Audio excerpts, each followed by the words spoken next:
est Joel Whitebook, encore mal connu en France? Alors Joel Whitebook est à la fois, et j'insiste sur à la fois, un philosophe et un psychanalyste américain. Alors il est né en 1947, et quand il avait 20 ans, il était en Californie, à Berkeley. Il étudiait la philosophie analytique et il a été emporté par le mouvement à la fois des droits civiques et de la contestation de la New Left américaine. Et il a découvert Marcuse, et à travers Marcuse, il a découvert la psychanalyse. Et très rapidement, il a abandonné le culte de la philosophie analytique très orthodoxe qu'on enseignait là-bas.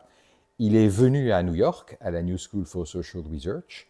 et il s'est lancé dans des études de philosophie qui étaient beaucoup plus proches de la théorie critique, notamment avec Velmer qui enseignait là-bas, qui était un ancien assistant d'Habermas. Puis au bout d'un certain temps, comme il ne pouvait pas gagner sa vie comme philosophe, il a commencé des études de psychologie, et il est rentré dans la filière de formation des analystes en se heurtant à un mur. C'est que les médecins seuls, à New York en tout cas, ou quasiment que les médecins, pouvaient devenir psychanalystes. Donc il était engagé également dans une deuxième lutte qui était de faire reconnaître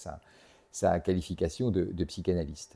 Toujours, moi, ce qui me frappe dans l'histoire qu'il raconte, quand on discute avec lui, c'est qu'il a toujours voulu maintenir cette espèce de double appartenance. C'est un philosophe de l'école de Francfort et un psychanalyste, sauf qu'il est un praticien. Il est devenu finalement un enseignant tout à fait reconnu de la psychanalyse aux États-Unis, et un philosophe qui a développé, en particulier à la New School, mais ensuite dans le reste des États-Unis, des tentatives de toujours intégrer la psychanalyse à la réflexion sur la philosophie politique, sur l'anthropologie et les sciences sociales.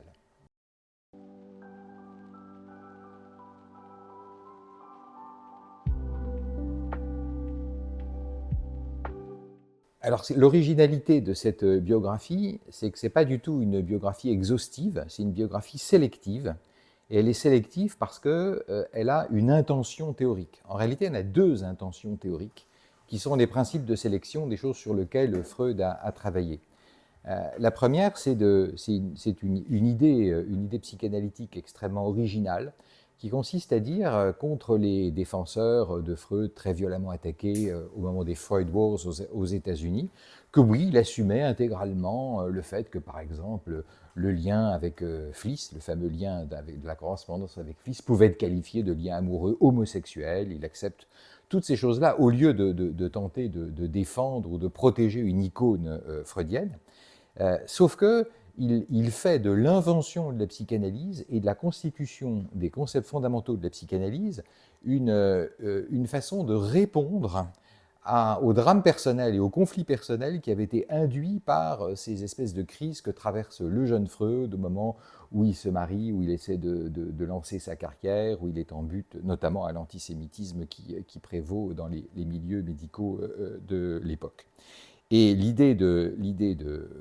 psychanalytique de Whitebook, c'est qu'en fait, on peut interpréter la constitution des concepts fondamentaux de la psychanalyse comme une entreprise de sublimation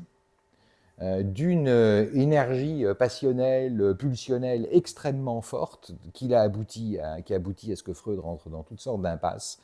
conjugales, professionnelles, personnelles, etc. Et que c'est en le pensant en termes de sublimation, donc en utilisant ce concept de sublimation, qu'on y arrive. C'est très différent, par exemple, de l'approche d'Anzieux, qui décrivait à peu près la même chose, mais non pas en termes de sublimation, mais en termes de deuil, d'apprentissage du deuil. Ça, c'est la thèse, je dirais, psychanalytique, qui l'amène, du coup, à orienter la lecture de la vie de Freud,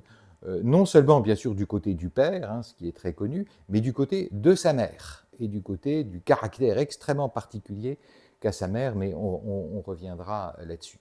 Puis la deuxième thèse, c'est une thèse d'ordre philosophique, c'est que cette sublimation et de philosophie politique et de sociologie dans l'esprit de l'école de Francfort, c'est que cette sublimation n'est possible qu'à l'intérieur d'une transformation générale des conditions d'émancipation des individus, dont Freud, en tant que juif descendant d'une famille qui s'émancipe très progressivement, génération après génération, en arrivant à Vienne, etc., dont Freud est un témoignage exemplaire. Et que, par exemple, la manière dont il va s'approprier la petite fenêtre libérale qui s'était ouvert à un moment pour les Juifs autrichiens, qui n'a jamais pu cristalliser sous la forme française, par exemple de l'israélitisme, de l'adhésion aux valeurs de la Troisième République, mais qui a été une fenêtre qui s'est ouverte et assez rapidement fermée, a fait de lui un bourgeois extrêmement attaché aux valeurs de la Bildung, un scientiste, un universaliste, extrêmement attaché aux valeurs libérales de l'indépendance de l'individu, et que, au fond, la psychanalyse a été un moment d'appropriation scientiste de ce mouvement d'émancipation de l'individu qui arrive au moment où l'individu s'articule à de nouvelles conditions d'émancipation. Et que Freud en est à la fois un agent et un effet. Et que la théorie psychanalytique telle qu'il l'a construite porte la marque, voire les stigmates de ces conditions de constitution dans lesquelles on voit quelqu'un qui vient de la Haskalah, du judaïsme des Lumières, qui évolue vers les sciences naturelles et qui devient ce juif sans Dieu qu'est Freud, et qui est, c'est un point sur lequel on pourra aussi revenir, le point d'identification de White Book à Freud. Il se revendique lui-même comme un juif sans Dieu. Il y a un intérêt de Joël Whitebook pour Hans Lowald, assez peu connu en France. Pourquoi cette référence est-elle si féconde pour repenser Freud aujourd'hui ? Alors Hans Lowald est un Français d'origine. Il était né dans l'Alsace-Lorraine occupée. Il a fait certaines études de philosophie avec Heidegger, puis évidemment il a fui pour se réfugier aux États-Unis où il est devenu psychiatre et psychanalyste. C'est une figure très particulière du monde intellectuel américain parce que c'est la grande figure du grand philosophe extrêmement bien formé à la philosophie continentale européenne, à la phénoménologie, etc., et adhérant finalement assez tard à la psychanalyse par des voies qui n'étaient pas directement des voies médicales. Il a laissé en particulier un article légendaire dans la psychanalyse américaine sur la disparition du complexe d'Oedipe, qui est un article assez tardif dans sa vie, et des travaux très importants sur la sublimation. À peu près tous les grands psychanalystes américains contemporains sont des lecteurs de Lowald, qui est extrêmement peu connu, bien que certains de ses articles fondamentaux aient été traduits en France. Donc c'est une figure qui a beaucoup de sens pour la psychanalyse américaine et assez, évidemment, beaucoup moins pour nous.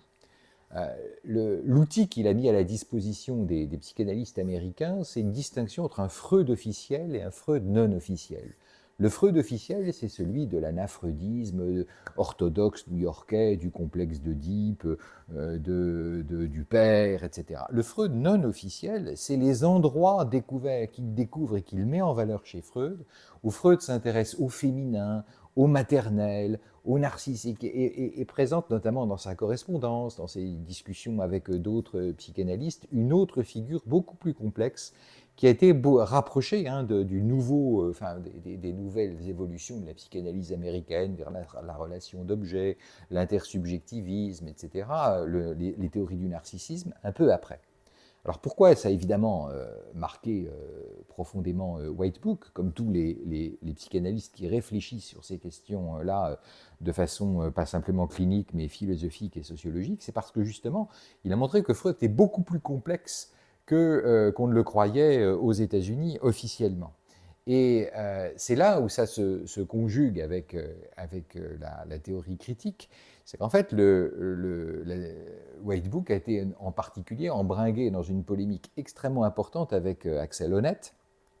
D'abord parce qu'Axel Honneth est celui qui a, après Habermas, réintroduit plus ou moins l'idée qu'il y avait de la psychanalyse dans la théorie critique en s'appuyant sur Winnicott. Et parce que pour White Book, la façon dont Honneth a utilisé Winnicott est un contresens intégral, à la fois sur Winnicott et sur la signification de la psychanalyse. En fait, chez Honneth, le reproche de White Book, c'est que White Book embrigade Winnicott au service de sa théorie de la reconnaissance, en faisant fi de tout ce qu'il y a de l'ordre du négatif, du tragique, de l'échec,